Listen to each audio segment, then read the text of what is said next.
Hello friends, welcome to heal India channel. आज हम आपको मध्य प्रदेश निःशक्त विवाह प्रोत्साहन योजना की संपूर्ण जानकारी देंगे कि आप कैसे 2 लाख रुपए तक प्रोत्साहन राशि प्राप्त कर सकते हैं।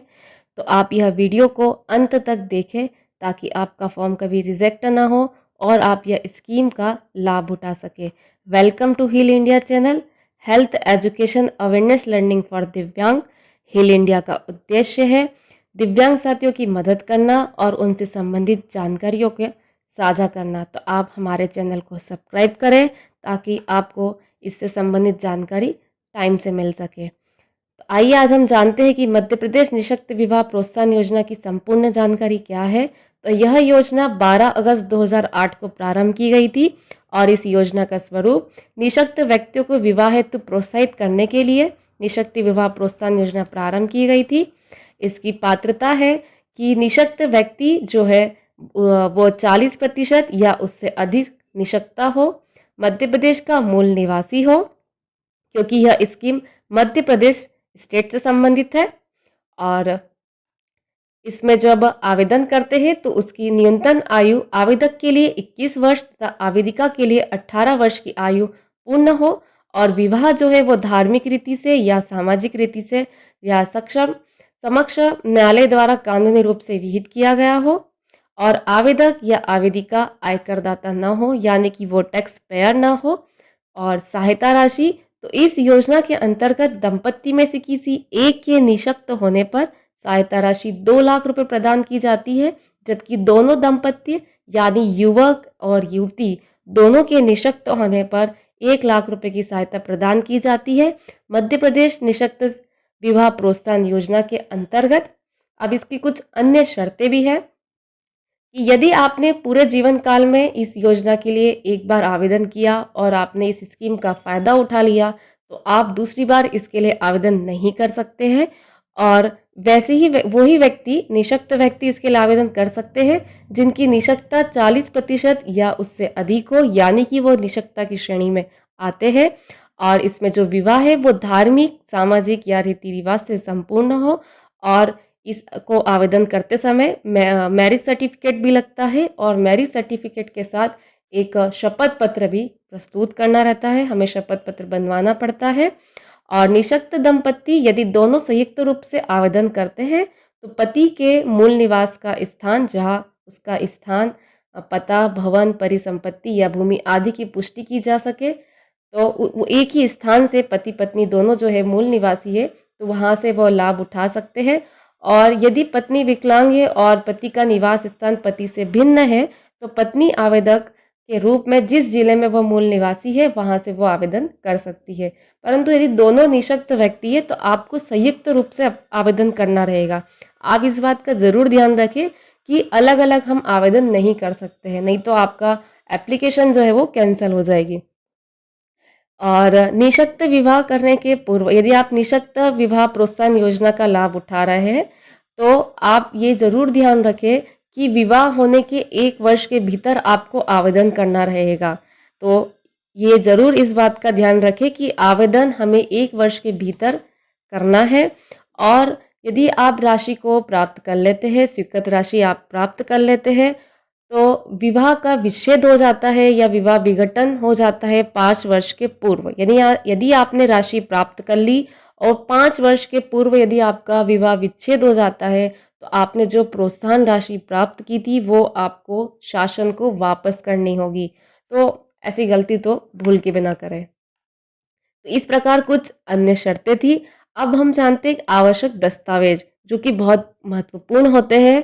एप्लीकेशन फॉर्म के साथ आपको यह सारी इसकी फोटोकॉपीज आपको अप्लाई करते समय ज़रूर लगती है। आवेदन पत्र के साथ आपको महत्वपूर्ण जो है दस्तावेज यह सब आपकी को फोटोकॉपी के साथ देना रहेंगे। आवेदन पत्र एप्लीकेशन की फॉर्म क्या है उसकी लिंक जो है हमने इस वीडियो के साथ डिस्क्रिप्शन में दे रखा है।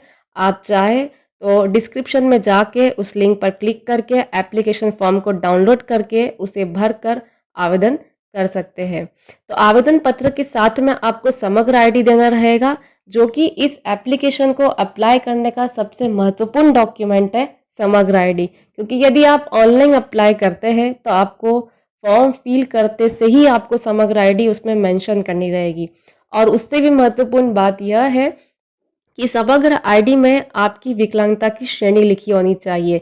यानी कि विकलांगता में आप अस्थिबाधित है, दृष्टिबाधित है, कि आपकी विकलांगता की क्या श्रेणी है, वो उसमें ज़रूर मेंशन की होनी चाहिए। क्या रहता है, समग्र आईडी तो बना हुआ रहता है, लेकिन समग्र आईडी पर पोर्टल पे जो जानकारी दी जाती है उसमें विकलांगता कौन सी श्रेणी की है वो मेंशन नहीं की जाती है। तो यदि आपकी समग्र आईडी में विकलांगता मेंशन नहीं की गई है तो पहले आप उसको अपडेट कराएं।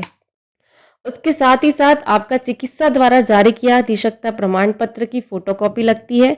यानी इसमें हैंडीकैप जो सर्टिफिकेट होता है डॉक्टर के द्वारा जो जारी किया जाता है उसकी फोटोकॉपी लगेगी। और मैरिज सर्टिफिकेट, जो कि यह एक और महत्वपूर्ण डॉक्यूमेंट है कि शादी होने के बाद आप कोशिश करिए कि 6 महीने के अंदर आपके सारे डॉक्यूमेंट्स, युवक और युवती दोनों के डॉक्यूमेंट्स कंप्लीट हो जाए, ताकि आप इस स्कीम का फ़ायदा उठा सके। क्योंकि शादी होने के 1 साल के भीतर आपको आवेदन करना रहता है और आवेदन करने के कुछ टाइम बाद आपका पैसा आता है। इसलिए आप कोशिश करें कि अपना मैरिज सर्टिफिकेट जो है वो शादी होने के 1 आध महीने बाद ही आप उसके लिए अप्लाई कर दें। और मध्य प्रदेश का मूल निवासी प्रमाण पत्र की फोटो कॉपी लगेगी, क्योंकि यह मध्य प्रदेश निःशक्त विवाह प्रोत्साहन योजना जो है वो मध्य प्रदेश के आवेदकों के लिए है, युवक युवती के लिए है। इसलिए यहाँ पे मध्य प्रदेश का मूल निवासी प्रमाण पत्र लगेगा। आयु संबंधित प्रमाण पत्र लगेगा, मतलब कि एज प्रूफ लगेगा, जिसमें आप 10th की मार्कशीट दे सकते हैं, क्योंकि 10th की मार्कशीट में बर्थडे डेट मेंशन होती है। आप इसके अलावा या अपना बर्थ सर्टिफिकेट यानी कि जन्म प्रमाण पत्र भी प्रस्तुत कर सकते हैं। और निःशक्त दंपतियों का संयुक्त 2 पासपोर्ट साइज फोटो लगेंगे, यानी कि युवक और युवती के दोनों के संयुक्त रूप से फोटो जो है उसकी 2 फोटो इसके साथ में आपको देना रहेंगे। और बैंक पासबुक की छाया प्रति जिसमें बचत खाता नंबर अंकित हो। ये एक और महत्वपूर्ण हमारा दस्तावेज है, बैंक अकाउंट। तो बैंक अकाउंट में आप लोग को जॉइंट अकाउंट ओपन करना रहेगा, यानी कि हस्बैंड एंड वाइफ दोनों का जॉइंट अकाउंट आपको ओपन करना रहेगा। और आप कोशिश करिए कि यह अकाउंट किसी नेशनलाइज या गवर्नमेंट बैंक में ओपन करें, ताकि यहाँ पे आसान भी रहता है। और दूसरा, आप जब अकाउंट ओपन कराएंगे तो जो पासबुक भी जनरेट कराएंगे तो उस पासबुक में आप दोनों की फोटो उसमें लगी हो, युवक की भी और युवती की भी। साथ में बैंक की उस पासबुक पे सील लगी हो और बैंक की अधिकारी की उस पे साइन करी हुई हो, क्योंकि बैंक पासबुक की फोटोकॉपी आप जब देंगे तो वो तभी मान्य होगी जब उसके ऊपर आप दोनों की फोटो लगी होगी और उस पे बैंक अधिकारी की साइन और सील लगी रहेगी। तो आप सबसे पहले जब आप शादी कर लेते हैं तो उसके बाद में आप मैरिज सर्टिफिकेट, समग्र आईडी और बैंक अकाउंट यानी कि जॉइंट अकाउंट, आप ये सब तो कंप्लीट पहले ही करा के रखिए यदि आप आवेदन कर रहे हैं तो। और साथ में यदि विधवा होने की स्थिति में पति का प्रमाण पत्र की छाया प्रति इसके अंदर लगेगी। और यदि पतिव्रता होने की स्थिति में न्यायालय के जो आदेश है उसकी भी इसके अंदर कॉपी लगेगी। आयकरदाता न होने पर सक्षम अधिकारी द्वारा जो प्रमाण पत्र है वो भी इसके साथ में लगेगा।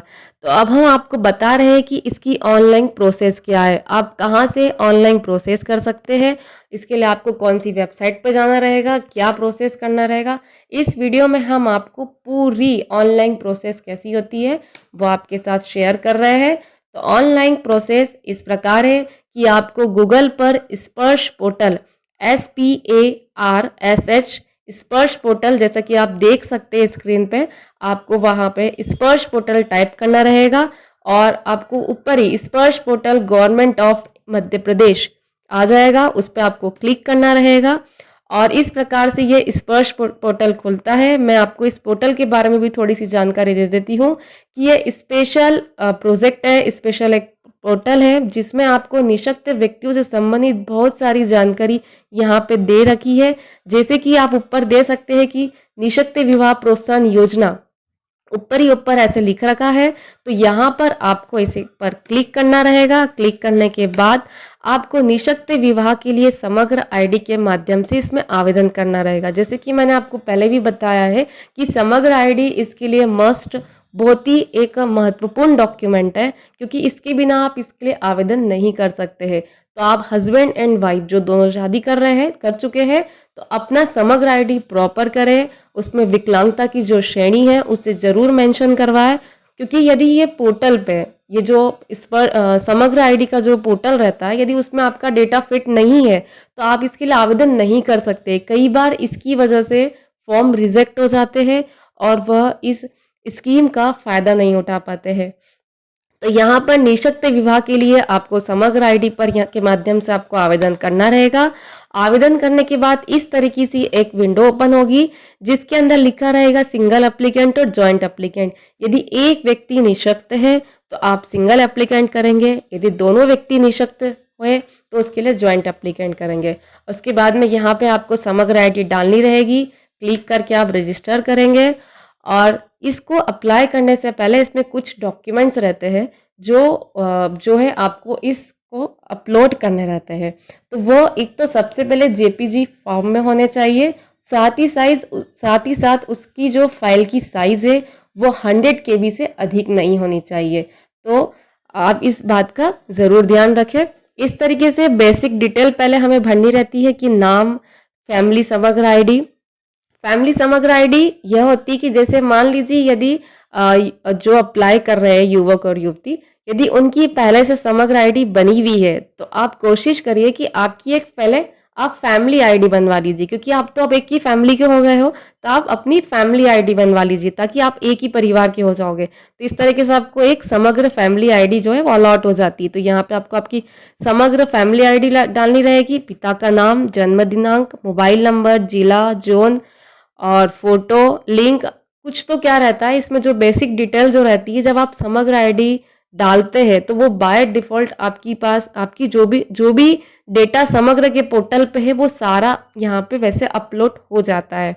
इसलिए आप समग्र आईडी जो है वो अपनी प्रॉपर बनवाए। मैं इस बार बार आपको ये बात इसीलिए बोल रही हूँ क्योंकि समग्र आईडी जैसे ही आप डालेंगे, ये जो बेसिक डिटेल का जो पेज है ना, ये अपने आप फिल हो जाएगा, बाय डिफॉल्ट ये डेटा फिल हो जाता है। उसके बाद में आप में देख रहे हो कि डिसेबिलिटी डिटेल, ये भी वो समग्र आईडी से डेटा आ जाएगा। उसके बाद में अकाउंट एप्लीकेशन, तो यहाँ पे जो अकाउंट लिखेंगे वो हम अपना जॉइंट अकाउंट लिखेंगे, जो हमने जॉइंट अकाउंट ओपन कराया है उसका IFSC कोड लिखेंगे और अकाउंट नंबर लिखेंगे। उसके बाद में जैसे आप देख सकते हैं कि यहाँ पे आपको कुछ डॉक्यूमेंट्स अपलोड करने रहेंगे। जैसे आपको अपलोड करना रहेगा पासबुक, तो यहाँ पे आप पासबुक अपलोड करिए, संयुक्त फोटो, विवाह का प्रमाण पत्र, आय का प्रमाण पत्र। इस तरीके से हमें ये फॉर्म जो है वो फिल करना रहेगा। अब हम जानते हैं कि ऑफलाइन फॉर्म की प्रोसेस क्या होती है, हम ऑफलाइन कैसे अप्लाई कर सकते हैं।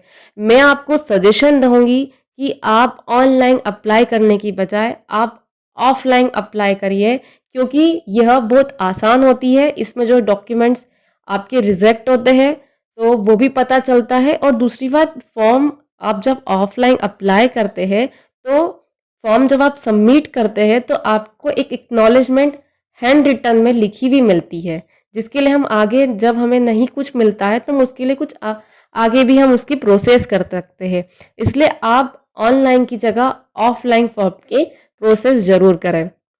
इस तरीके से ये एक फॉर्म होता है ऑफलाइन, और मैंने वीडियो के नीचे जो डिस्क्रिप्शन है उसमें यह फॉर्म की लिंक भी दे रखी है। आप चाहे तो उस लिंक पर जाकर क्लिक करके इस फॉर्म को डाउनलोड कर सकते हैं। इसमें वही बेसिक डिटेल है, आपको सारी फिल करनी है कि आवेदक का नाम क्या है, पिता का नाम क्या है, समग्र आईडी, आधार कार्ड, आवेदक के पिता या अभिभावक का नाम, आवेदक की माता का नाम, निवास स्थान, जन्म तिथि, जो दिनांक, माह और वर्ष में आपको करनी है। इसी प्रकार इसका दूसरा पेज होता है जिसमें आवेदिका से संबंधित जानकारी रहती है, और यहाँ पे भी आप जो अकाउंट नंबर लिखेंगे वो एक ही अकाउंट नंबर लिखेंगे जो हमने जॉइंट अकाउंट ओपन कराया था। और जो मैंने आपको डॉक्यूमेंट्स पहले बताए हैं वो सारे डॉक्यूमेंट्स की फोटोकॉपी इस फॉर्म के साथ आपको अटैच करनी रहेगी, और अटैच करके जो है वो आपको जमा करना रहेगा। इस तरीके से ये पूरा एक फॉर्म रहता है, और एक 100 रुपये का स्टाम्प पेपर पे जिस तरीके से ये मैटर पूरा लिखा है, आपको स्टाम्प पेपर पर वो लिख कर और 100 रुपये का एक स्टाम्प पेपर बनवाना रहेगा। और जो सारे डॉक्यूमेंट्स है, मैरिज सर्टिफिकेट, ये सब आपको इसके साथ करने रहेंगे। तो इस प्रकार आप अप्लाई कर सकते हैं कि मध्य प्रदेश निःशक्त विवाह प्रोत्साहन योजना के तहत आप इसकी जो अनुदान की जो राशि है वो प्राप्त कर सकते हैं। और थैंकिंग फॉर वॉचिंग। आपने हमारा वीडियो देखा, कैसा लगा आप ज़रूर कमेंट करें, लाइक करें एंड सब्सक्राइब करें और हमें कमेंट करके ज़रूर बताएं कि आपको ये वीडियो कैसा लगा, ताकि हम इस प्रकार के वीडियो